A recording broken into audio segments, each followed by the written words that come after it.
आप सभी को एके एजुकेशन पॉइंट में स्वागत है। तो आज की इस वीडियो में हम क्लास 10th का आपका साइंस का जो है वीवीआई ऑब्जेक्टिव क्वेश्चन लेकर आए हुए हैं। ये इस वीडियो में हम आपसे 40 ऑब्जेक्टिव क्वेश्चन पूछेंगे जो आपका मैट्रिक परीक्षा 2023 के लिए इम्पोर्टेंट प्रश्न होगा। तो ये आपका छोटा सा टेस्ट है, तो हमारे साथ वीडियो के लास्ट तक बने रहिएगा। इससे पहले अगर हमारे चैनल पर नए आए हैं तो चैनल को सब्सक्राइब कर लीजिएगा। अगर वीडियो अच्छा लगे तो वीडियो को लाइक कीजिएगा और अपने दोस्तों के साथ वीडियो को शेयर कर दीजिए। तो यहाँ पर देखिए, यहाँ पर वीडियो करते हैं स्टार्ट। तो इस वीडियो में हम 40 ऑब्जेक्टिव क्वेश्चन लेकर आए हुए हैं, तो वीडियो के लास्ट तक बने रहिएगा, ठीक है। यहाँ पर देखिए, आपका पहला क्वेश्चन है कि दर्पण सूत्र है। दर्पण सूत्र कौन सा हो जाएगा इसमें से? अगर याद होगा तो हमें चैट सेक्शन में आंसर देते चलिएगा। तो यहाँ पर देखिए, दर्पण सूत्र होता है, कौन सा होता है? ऑप्शन यहाँ पर दिया है, यहाँ पर 4 गो दिया है। 1/1/v -1/u बराबर 1/f। ऑप्शन बी में है 1/f प्लस 1/u बराबर 1/v। ऑप्शन सी में 1/f प्लस 1/v बराबर 1/, ऑप्शन डी में है 1/v प्लस 1/u बराबर 1/f।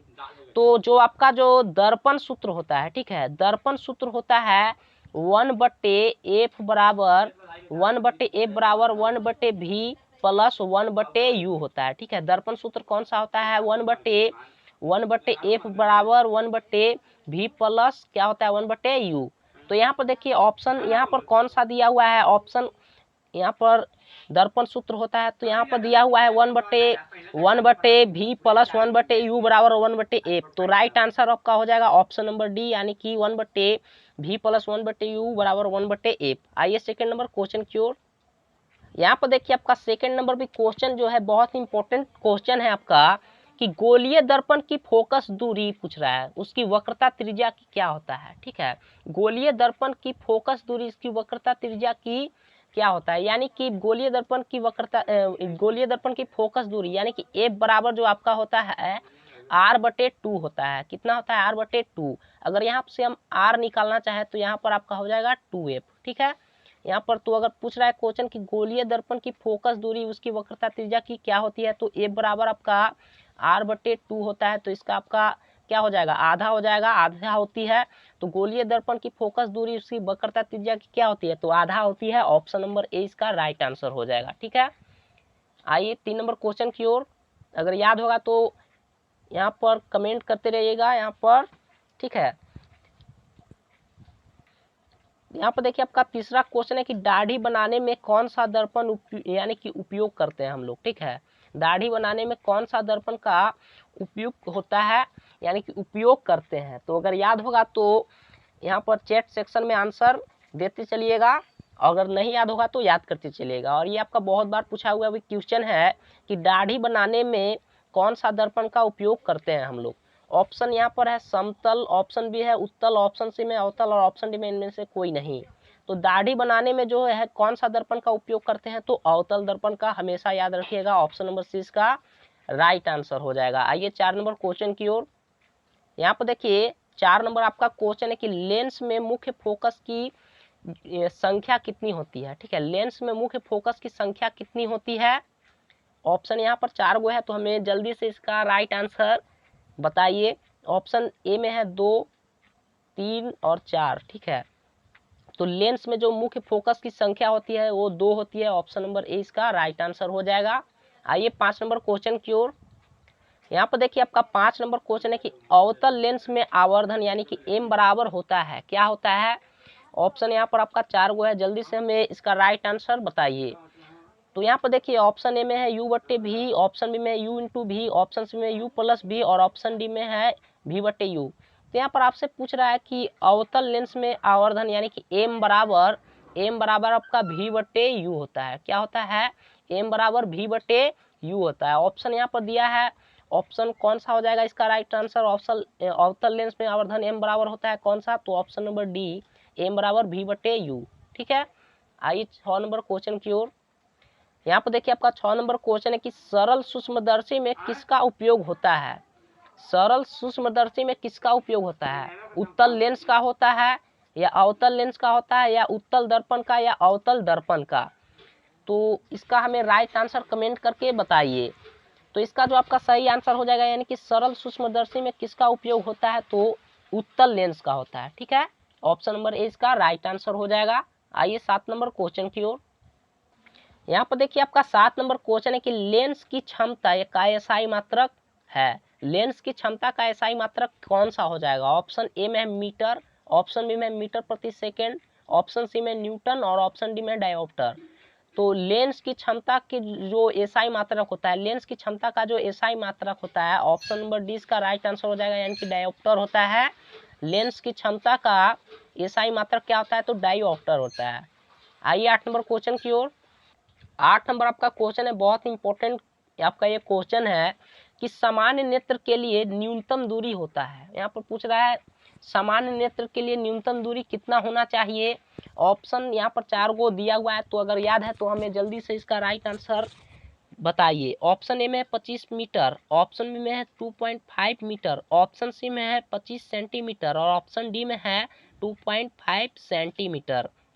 तो सामान्य नेत्र के लिए जो न्यूनतम दूरी होना चाहिए 25 सेंटीमीटर होना चाहिए। हमेशा याद रखिएगा, ऑप्शन नंबर सी इसका राइट आंसर हो जाएगा। ठीक है, आइए 9 नंबर क्वेश्चन की ओर। 9 नंबर आपका क्वेश्चन है, ये भी आपका इंपॉर्टेंट क्वेश्चन है कि एक प्रिज्म जो होता है कितने सतहों से घिरा रहता है। एक प्रिज्म कितने सतहों से घिरा रहता है? 2 से घिरा रहता है, या 3 से, या 4 से, या 5 से। तो एक प्रिज्म जो कितने सतहों से घिरा रहता है, एक प्रिज्म जो होता है कितने सतहों से घिरा होता है, तो 5 सतहों से घिरा रहता है। ऑप्शन नंबर डी इसका राइट आंसर हो जाएगा। ठीक है, आइए 10 नंबर क्वेश्चन की ओर। 10 नंबर आपका क्वेश्चन है कि चंद्रमा से देखने पर आकाश दिखाई देता है।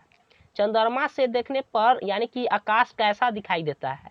बैगनी दिखाई देता है, या नीला, या काला, या लाल दिखाई देता है? तो चंद्रमा से देखने पर आकाश कैसा दिखाई देता है, तो काला दिखाई देता है। ऑप्शन नंबर सी इसका राइट आंसर हो जाएगा। आइए 11 नंबर क्वेश्चन की ओर।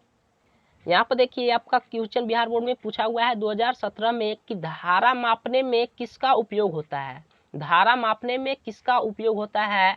अगर याद है तो हमें जल्दी इसका राइट आंसर कमेंट करके बताइए। तो धारा मापने में किसका उपयोग होता है? ऑप्शन ए में ammeter, voltmeter, option C में ए बी दोनों और ऑप्शन डी में इनमें से कोई नहीं। तो धारा मापने में किसका उपयोग होता है? तो एमीटर का। ऑप्शन नंबर ए इसका राइट आंसर हो जाएगा। ठीक है, धारा मापने में किसका उपयोग होता है? तो एमीटर का, एमीटर का। आइए 12 नंबर क्वेश्चन की ओर। 12 नंबर अभी आपका क्वेश्चन है, जो इंपॉर्टेंट क्वेश्चन है, ये आपका जो है पूछा हुआ है बिहार बोर्ड में कि आवेश का एसआई मात्रक होता है। आवेश का एसआई मात्रक क्या होता है? ऑप्शन ए में वोल्ट, ऑप्शन बी में ओम, ऑप्शन सी में जूल और ऑप्शन डी में कूलाम। तो 12 का जो आपका राइट आंसर हो जाएगा, आवेश का जो एसआई मात्रक होता है कूलाम होता है। ऑप्शन नंबर डी इसका राइट आंसर हो जाएगा। आइए 13 नंबर क्वेश्चन की ओर। 13 नंबर आपका क्वेश्चन है कि विद्युत शक्ति का एसआई मात्रक होता है। विद्युत शक्ति का एसआई मात्रक क्या होता है? ये आपका पूछा गया क्वेश्चन है 2016 और 2013 में। वाट होता है, या वोल्ट होता है, या एम्पियर होता है, या ओम होता है? तो विद्युत शक्ति यानी विद्युत शक्ति का एसआई मात्रक क्या होता है? तो वाट होता है। ऑप्शन नंबर ए इसका राइट आंसर हो जाएगा। आइए 14 नंबर क्वेश्चन की ओर। आपका क्वेश्चन है कि प्रतिरोध का एसआई मात्रक क्या है। प्रतिरोध का एसआई मात्रक कौन सा हो जाएगा? इसमें से ऑप्शन आपका 4 को दिया हुआ है, हमें जल्दी से इसका राइट आंसर बताइए। तो प्रतिरोध का एसआई मात्रक क्या होता है? ऑप्शन ए में है यहाँ पर एम्पियर, ओम, ऑप्शन सी में ए बी दोनों और ऑप्शन डी में इनमें से कोई नहीं। तो इसका जो आपका सही आंसर हो जाएगा, प्रतिरोध का जो एसआई मात्रक होता है ओम होता है। ऑप्शन नंबर 20 का सही आंसर हो जाएगा। आइए 15 नंबर क्वेश्चन की ओर। 15 नंबर आपका क्वेश्चन है कि विद्युत फ्यूज विद्युत धारा के किस प्रभाव पर कार्य करता है। विद्युत फ्यूज जो होता है विद्युत धारा के किस प्रभाव पर कार्य करता है? इंपॉर्टेंट क्वेश्चन है और ये भी आपका पूछा हुआ क्वेश्चन है। ऊष्मीय प्रभाव पर, या चुंबकीय, या रासायनिक, या इनमें से कोई नहीं। तो 15 का जो आपका सही आंसर हो जाएगा, विद्युत फ्यूज विद्युत धारा के किस प्रभाव पर कार्य करता है? तो ऊष्मीय। ऑप्शन नंबर ए इसका सही आंसर हो जाएगा। आइए 16 नंबर क्वेश्चन की ओर। आपका 16 नंबर क्वेश्चन है कि सिल्वर क्लोराइड AgCl का रंग क्या है। सिल्वर क्लोराइड का रंग क्या है? श्वेत है, या पीला है, या हरा है, या काला है? तो 16 का जो आपका राइट आंसर हो जाएगा, सिल्वर क्लोराइड का रंग क्या है, कैसा होता है, तो ऑप्शन नंबर ए इसका राइट आंसर हो जाएगा, यानी कि श्वेत। ठीक है, आइए 17 नंबर क्वेश्चन की ओर। 17 नंबर आपका क्वेश्चन है कि जब लोहे की कील को कॉपर सल्फेट में डुबोया जाता है, क्या किया जाता है कि जब लोहे की कील को क्या किया जाता है, कॉपर सल्फेट में डुबोया जाता है, तो विलयन का रंग क्या हो जाता है, विलयन का रंग हो जाता है, क्या हो जाता है, नीला, हरा, पीला या काला। तो 17 का जो आपका राइट आंसर हो जाएगा, जब लोहे की कील को कॉपर सल्फेट में डुबोया जाता है तो विलयन किस रंग का हो जाता है, तो हरा रंग का। ऑप्शन नंबर 20 का राइट आंसर हो जाएगा। यहाँ पर देखिए आपका जो ये क्वेश्चन है, बहुत बार बिहार बोर्ड में पूछा हुआ क्वेश्चन है और इम्पोर्टेंट भी क्वेश्चन है आपका, कि चिप्स की थैली में कौन सी गैस भरी होती है जिससे चिप्स खराब नहीं हो। चिप्स की थैली में कौन सी गैस भरी होती है, ऑक्सीजन भरी होती है, या नाइट्रोजन, या हीलियम, या मेथेन। तो चिप्स की थैली में कौन सी गैस भरी होती है, तो हमेशा इस जो है क्वेश्चन को याद रखिएगा कि चिप्स की जो थैली में कौन सी गैस भरी होती है, तो नाइट्रोजन गैस भरी होती है। ठीक है, चिप्स की थैली में कौन सी गैस भरी होती है, तो नाइट्रोजन। ऑप्शन नंबर 20 का राइट आंसर हो जाएगा। आइए 19 नंबर क्वेश्चन की ओर। 19 नंबर आपका क्वेश्चन है कि ऑक्जेलिक अम्ल का प्राकृतिक स्रोत निम्नलिखित में कौन है। ऑक्जेलिक अम्ल का प्राकृतिक स्रोत निम्नलिखित में कौन है। इसमें हम जो है शॉर्ट वीडियो भी बनाया है इस पर, तो अगर नहीं देखें तो हमारे चैनल पर जाकर उस वीडियो को देख लीजिएगा, विभिन्न पदार्थों में उपस्थित अम्ल। तो उस शॉर्ट वीडियो में यहाँ पर बताया हुआ है कि ऑक्जेलिक अम्ल में यानी कि ऑक्जेलिक अम्ल का प्राकृतिक स्रोत कौन सा है। ऑक्जेलिक अम्ल किसमें पाया जाता है। ऑप्शन ए में है यहाँ पर संतरा, ऑप्शन बी में टमाटर, ऑप्शन सी में सिरका और ऑप्शन डी में है इनमें से कोई नहीं। तो इसका जो आपका सही आंसर हो जाएगा 19 का, ऑक्जेलिक अम्ल का प्राकृतिक स्रोत कौन सा है, तो टमाटर। ऑप्शन नंबर 20 का राइट आंसर हो जाएगा। आपका जो 20 नंबर क्वेश्चन है ये भी इम्पोर्टेंट क्वेश्चन है कि दूध से दही बनने में निम्नलिखित में कौन सी क्रिया होती है। ठीक है, दूध से दही बनने में निम्नलिखित में कौन सी क्रिया होती है, अपघटन, या प्रकाश संश्लेषण, या किण्वन, या उत्सर्जन।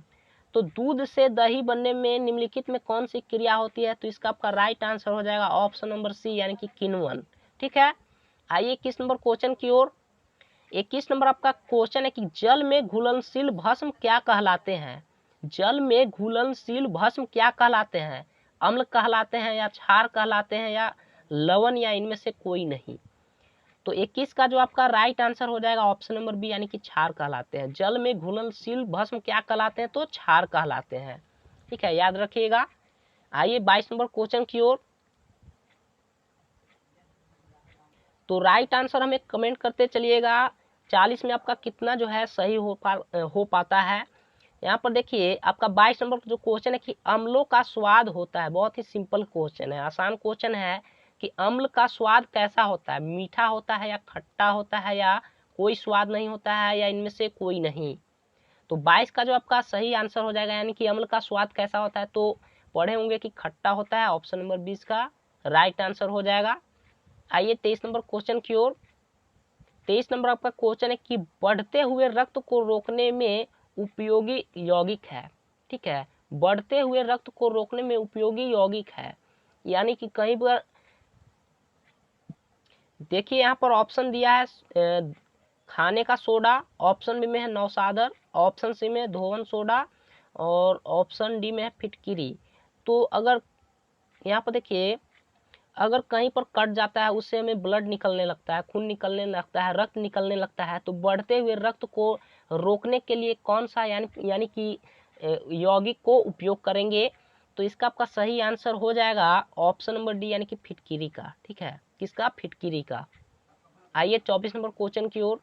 24 नंबर पे आपका इम्पोर्टेंट क्वेश्चन है और ये आपका पूछा हुआ क्वेश्चन है कि अम्ल वर्षा कहलाने के लिए आवश्यक है कि वर्षा का जल का पीएच मान होना चाहिए। कितना होना चाहिए अम्ल वर्षा कहलाने के लिए। अम्ल वर्षा कहलाने के लिए आवश्यक है कि वर्षा के जल का पीएच मान होना चाहिए। अगर 7 से कम हो जाए, या 5.6 से कम हो जाए, या 8.6 से अधिक हो जाए, या इनमें से कोई नहीं। तो अम्ल वर्षा कहलाने के लिए आवश्यक है वर्षा के जल का पीएच मान कितना होना चाहिए, तो 5.6 से कम होना चाहिए, ठीक है, 5.6 से कम हो जाए, ठीक है। 25 नंबर आपका क्वेश्चन है कि लोहा को जिंक से लेपित करने की क्रिया को कहते हैं। ऑप्शन यहाँ पर 4 गो है, अगर याद है तो हमें कमेंट करके राइट आंसर बताते चलिए। यहाँ पर है संक्षारण, ऑप्शन बी में है गैल्वेनीकरण, ऑप्शन सी में पानी चढ़ाना, ऑप्शन डी में इनमें से कोई नहीं। तो 25 का जो आपका राइट आंसर हो जाएगा ऑप्शन नंबर बी हो जाएगा, यानी कि गैल्वेनीकरण कहते हैं। लोहे को जिंक से लेपित करने की क्रिया को क्या कहते हैं, तो गैल्वेनीकरण। आइए 26 नंबर क्वेश्चन की ओर। आपका 26 नंबर क्वेश्चन है कि सबसे कठोर प्राकृतिक पदार्थ है, सोना है या चांदी है या लोहा है या हीरा है। तो सबसे अगर पूछे कि सबसे कठोर प्राकृतिक पदार्थ कौन सा है, तो आपका हो जाएगा हीरा, ठीक है। कौन सा है, तो हीरा। आइए 27 नंबर क्वेश्चन की ओर। 27 नंबर आपका क्वेश्चन है, इंपॉर्टेंट क्वेश्चन है कि निम्न में से सर्वोत्तम चालक है, कौन सा है, ठीक है। हमें इसका राइट आंसर कमेंट करके बताइए कि निम्न में सर्वोत्तम चालक है, कौन सा हो जाएगा इसमें से। तो इसका जो आपका सही आंसर हो जाएगा ऑप्शन नंबर बी हो जाएगा, यानी कि एजी चांदी होता है। निम्न में सर्वोत्तम चालक कौन सा है, तो चांदी। आइए 28 नंबर क्वेश्चन की ओर। 28 नंबर आपका क्वेश्चन है कि फुलेरिन अपरूप है। फुलेरिन किसका अपरूप है, ऑक्सीजन का है या फास्फोरस का या कार्बन का या सल्फर का। तो फुलेरिन जो आपका अपरूप है कार्बन का है, ऑप्शन नंबर सी इसका राइट आंसर हो जाएगा। आइए 29 नंबर क्वेश्चन की ओर। 29 अब नंबर आपका जो क्वेश्चन है कि बेंजीन का अणुसूत्र है क्या है। बेंजीन का अणुसूत्र क्या होता है, CH4 होता है या C2H4 होता है या C6H6 होता है या इनमें से कोई नहीं। तो बेंजीन का जो अणुसूत्र होता है सी, यहाँ पर हो जाएगा C6H6 होता है, ठीक है। ऑप्शन नंबर सी इसका राइट आंसर हो जाएगा। बेंजीन का अणुसूत्र क्या होता है, तो C6H6। 30 नंबर आपका क्वेश्चन है, इंपॉर्टेंट क्वेश्चन है कि त्रियक नियम का प्रतिपादन किस वैज्ञानिक ने किया था। यहाँ से आपका बायोलॉजी का क्वेश्चन है, ठीक है, कि त्रियक नियम का प्रतिपादन किस वैज्ञानिक ने किया था। मेंडलीव ने किया था या न्यूलैंड्स ने या डोबेराइनर ने या इनमें से कोई नहीं। तो यहाँ पर है कि त्रियक नियम का प्रतिपादन किस वैज्ञानिक ने किया था, तो डोबेराइनर ने, ऑप्शन नंबर सी इसका राइट आंसर हो जाएगा। आइए 31 नंबर क्वेश्चन की ओर। 31 नंबर आपका क्वेश्चन है कि पौधों में वाष्पोत्सर्जन किस भाग से होता है। पौधों में पूछ रहा है कि वाष्पोत्सर्जन किस भाग से होता है, जड़ से होता है, तना से या पत्ता से या फूल से। तो 31 का जो आपका सही आंसर हो जाएगा ऑप्शन नंबर सी, यानी कि पत्ता से होता है, ठीक है। आइए 32 नंबर क्वेश्चन की ओर। 32 नंबर जो आपका क्वेश्चन है कि हृदय मुख्य अंग है, किसका है, परिवहन तंत्र का है या उत्सर्जन तंत्र का है या श्वसन तंत्र का है या पोषण का है। तो अगर याद है तो हमें कमेंट करके इसका राइट आंसर जल्दी से बताइए कि हृदय का मुख्य अंग है, मुख्य अंग किसका है। तो इसका आपका सही आंसर हो जाएगा ऑप्शन नंबर ए, यानी कि परिवहन तंत्र का है। किसका है, तो परिवहन तंत्र का। आइए 33 नंबर क्वेश्चन की ओर। 33 नंबर आपका क्वेश्चन है कि रक्त इनमें किसकी उपस्थिति के कारण लाल दिखता है। जो रक्त होता है आपका, रक्त जो है इनमें से किसकी उपस्थिति के कारण लाल दिखाई देता है। लाल क्यों दिखाई देता है, रक्त जो है लाल हमें क्यों दिखाई देता है। तो ऑप्शन यहाँ पर देखिए, अगर याद है तो कमेंट करके सही आंसर बताइए, अगर नहीं याद होगा तो याद कीजिएगा। तो यहाँ पर रक्त यानी कि किसकी उपस्थिति के कारण लाल दिखाई देता है। ऑप्शन ए में क्लोरोफिल, हीमोग्लोबिन, ऑप्शन सी में बी दोनों और इनमें से कोई नहीं। तो 33 का जो आपका सही आंसर हो जाएगा ऑप्शन नंबर बी, यानी कि हीमोग्लोबिन के कारण। रक्त जो लाल हमें दिखाई देता है किसके कारण दिखाई देता है, तो हीमोग्लोबिन के कारण। हमेशा इस बात को याद रखिएगा, इस क्वेश्चन को याद रखिएगा कि रक्त जो है लाल क्यों दिखाई देता है, तो हीमोग्लोबिन के कारण। आइए 34 नंबर क्वेश्चन की ओर। 34 नंबर आपका क्वेश्चन कि प्रकाश संश्लेषण अंग है। प्रकाश संश्लेषण अंग कौन सा है, तना है, पत्ती है या जड़ है या इनमें से कोई भी नहीं। तो 34 का जो आपका सही आंसर हो जाएगा ऑप्शन नंबर बी, यानी कि पत्ती, ठीक है। आइए 35 नंबर क्वेश्चन की ओर। 35 नंबर आपका क्वेश्चन है कि पौधों में गैसों का आदान प्रदान के लिए रहते हैं। पौधों में गैसों का आदान प्रदान के लिए क्या होता है, जड़ रहता है या रंध्र रहता है या तना या इनमें से कोई नहीं। तो 35 का जो आपका सही आंसर हो जाएगा ऑप्शन नंबर बी हो जाएगा, यानी कि रंध्र। पौधों में वैसों का आदान प्रदान के लिए क्या रहते हैं, तो रंध्र रहते हैं। आइए 36 नंबर क्वेश्चन की ओर। 36 नंबर आपका क्वेश्चन है कि स्वपोषी पोषण के लिए आवश्यक है। स्वपोषी पोषण के लिए क्या हमें आवश्यक है, क्लोरोफिल आवश्यक है, या सूर्य प्रकाश, या कार्बन डाइऑक्साइड CO2, या इनमें से सभी। तो जो है कि स्वपोषी पोषण के लिए आवश्यक है हमें क्लोरोफिल भी आवश्यक है, सूर्य प्रकाश भी और CO2 भी। तो इसका सही आंसर हो जाएगा ऑप्शन नंबर डी, यानी कि इनमें से सभी। ठीक है, आइए 37 नंबर क्वेश्चन की ओर। 37 नंबर आपका इंपॉर्टेंट क्वेश्चन है कि वसा, देखिएगा यहाँ पर, वसा के पाचन में सहायक होता है टाइलिन, या लाइपेज, या लैक्टोज, या इनमें से कोई नहीं। तो 37 का आपका सही आंसर हो जाएगा, यानी कि वसा के पाचन में सहायक होता है तो लाइपेज, ऑप्शन नंबर 20 का राइट आंसर हो जाएगा। आइए 38 नंबर क्वेश्चन की ओर। 38 नंबर आपका क्वेश्चन है कि तंत्रिका तंत्र किस ऊतक से बना होता है, संयोजी ऊतक से बना होता है, या पेशी ऊतक से, या तंत्रिका ऊतक से, या इनमें से कोई नहीं। तो अगर याद है तो कमेंट करके जल्दी से इसका राइट आंसर बताइए कि जो तंत्रिका तंत्र होता है किस ऊतक से बना होता है।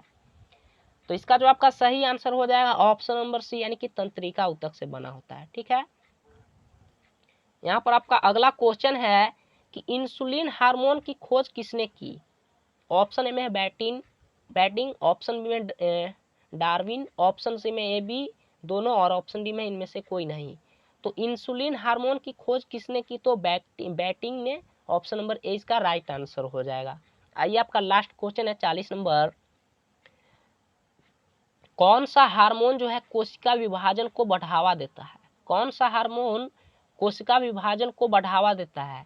ऑप्शन यहाँ पर दिया है जिबरेलिन, ऑप्शन बी में साइटोकाइनिन, ऑप्शन सी में इंसुलिन, और ऑप्शन डी में इनमें से कोई नहीं। तो अगर याद है तो हमें कमेंट करके इसका राइट आंसर बताइए कि कौन सा जो हार्मोन है, क्या पूछ रहा है, हार्मोन है कि कोशिका विभाजन में बढ़ावा देता है। तो इसका आपका सही आंसर हो जाएगा ऑप्शन नंबर बी, यानी कि साइटोकाइनिन। ठीक है, कौन सा हार्मोन कोशिका विभाजन में विभाजन को बढ़ावा देता है, तो साइटोकाइनिन। आई होप कि आपको वीडियो अच्छा लगा होगा। तो हमें कमेंट करके बता दीजिएगा कि आपका जो है 40 ऑब्जेक्टिव क्वेश्चन में कितना ऑब्जेक्टिव क्वेश्चन सही हुआ। तो वीडियो को लाइक कीजिएगा, अगर चैनल पर नए हैं तो प्लीज़ चैनल को सब्सक्राइब कर लीजिएगा, और अपने दोस्तों के साथ इस वीडियो को शेयर कर दीजिएगा। तो आज के लिए इतना ही, मिलेंगे आपको नेक्स्ट वीडियो में, तब तक के लिए धन्यवाद।